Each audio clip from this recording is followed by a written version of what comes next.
Meus irmãos e minhas irmãs, paz e bem.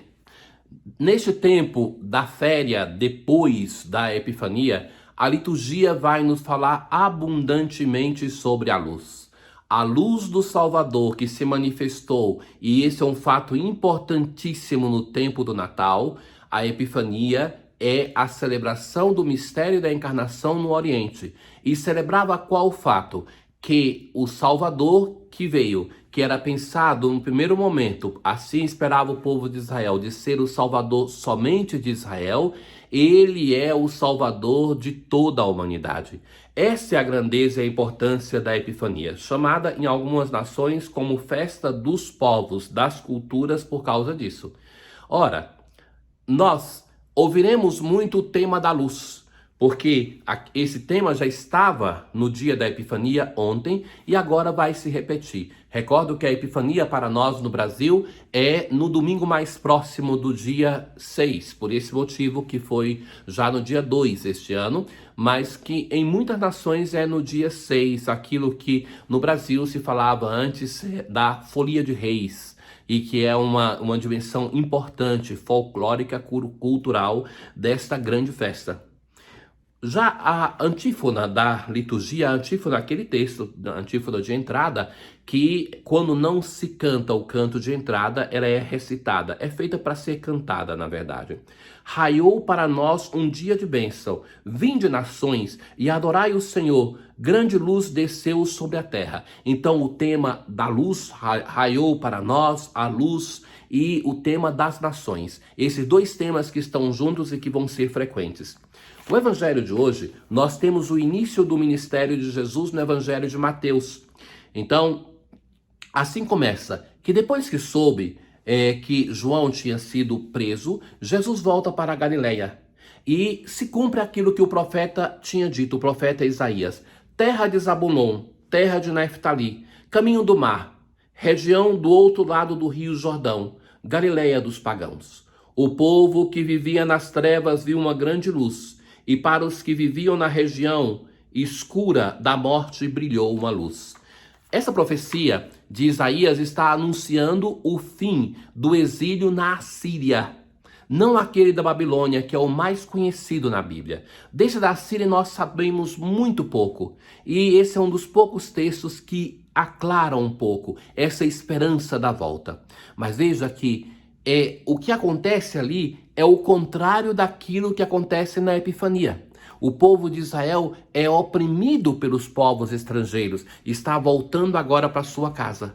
Na Epifania, o que acontece? Israel acolhe os outros povos. A visão, por exemplo, na primeira leitura do dia da Epifania, que os povos vinham chegando. Então, que Israel acolhe os outros povos que vêm para adorar o Deus que era pensado, somente o Deus de Israel, e que se mostra Deus de todos os povos. Então, daí em diante, ou seja, o que acontece?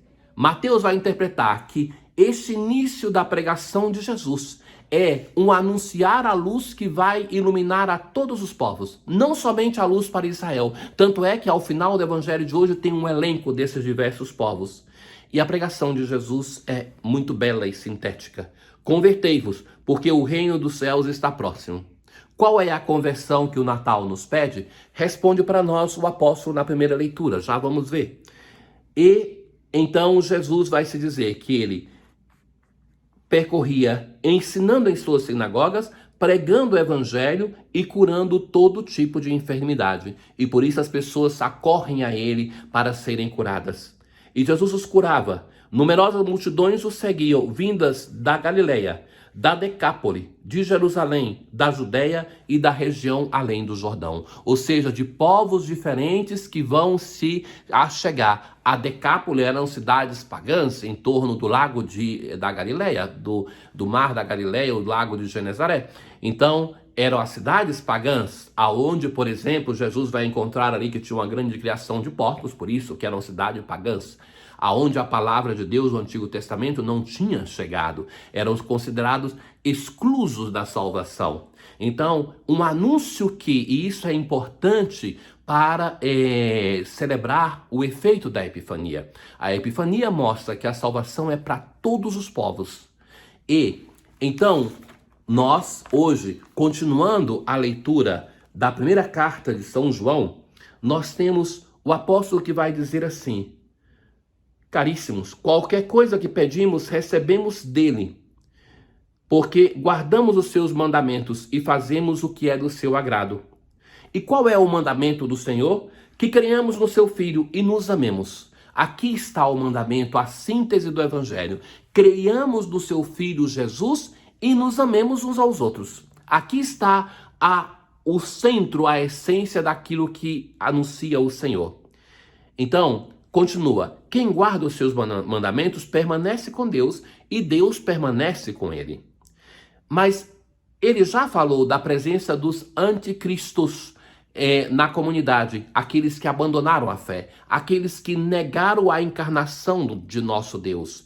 Então ele vai dizer assim: examinai os espíritos para ver se são de Deus. E qual é o critério para examinar se um profeta fala em nome de Deus ou não, ou se é um anticristo? Ele vai dizer assim: todo espírito que leva a professar que Jesus Cristo veio na carne é Deus. E todo espírito que não professa a fé em Jesus não é de Deus, é o espírito do anticristo.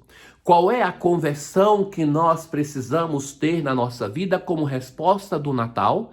Crermos no Filho de Deus, crermos que Jesus veio, se encarnou para nos revelar aquele Deus que ninguém antes o viu, mas que agora nós o vemos, que ele se faz carne. É belíssima a expressão que eu gosto de repetir, aquela de São Francisco: Deus se deixa tocar. Deus se deixa tocar, Deus se torna um de nós, sem o pecado, e ele se deixa tocar. Ele vive a nossa fragilidade até o final, até morrer por nós. Mas nasce não como um poderoso, mas como um bebê. E assim, ele vai dizer que quem nega o mistério da encarnação é o anticristo. Ouviste dizer que o anticristo virá? Pois bem, ele já está no mundo, porque eram aqueles da comunidade que negavam o mistério da encarnação. E depois de repreender aqueles que negam o mistério da encarnação, o apóstolo vai dizer assim, que é a conclusão da leitura de hoje: nós somos de Deus. Quem conhece a Deus, escuta-nos. Quem não é de Deus, não nos escuta. Nisto reconhecemos o espírito da verdade e o espírito do erro. Ora, o salmo de hoje vai dizer assim: eu te darei por tua herança os povos todos. São todos os povos que nós celebramos, e é essa segunda parte do tempo de Natal que na primeira parte nós celebramos o evento, a encarnação. A segunda parte do tempo de Natal, ela nos chama a refletir e a festejar a consequência, a luz que se manifesta para a salvação de todos os povos. E como é que nós respondemos? Escutando também o convite de Jesus: convertei-vos. Crendo no Filho de Deus, que Jesus é a verdadeira revelação do Pai. Em Jesus, Deus nos disse tudo aquilo que ele queria dizer finalmente, depois de ter falado através de tantas pessoas.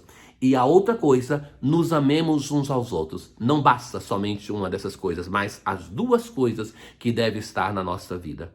Ora, caríssimos, a oração hoje de coleta, e nós terminamos sempre com a reflexão da coleta, porque é a oração mais antiga e mais elaborada. As outras orações, aquela do ofertório, ou sobre as oferendas, ou pós-comunhão, elas são orações em geral mais novas, menos elaboradas. Essas estão nos livros, as coletas, no livro litúrgico mais antigos da igreja. E sempre aparece aqui o tema da luz. Vejam que belo. Nós os pedimos, ó Deus, que o esplendor de vossa glória ilumine os nossos corações, para que, passando pelas trevas deste mundo, cheguemos à pátria da luz que não se extingue. Então, nós suplicamos ao Senhor que a glória dele nos ilumine.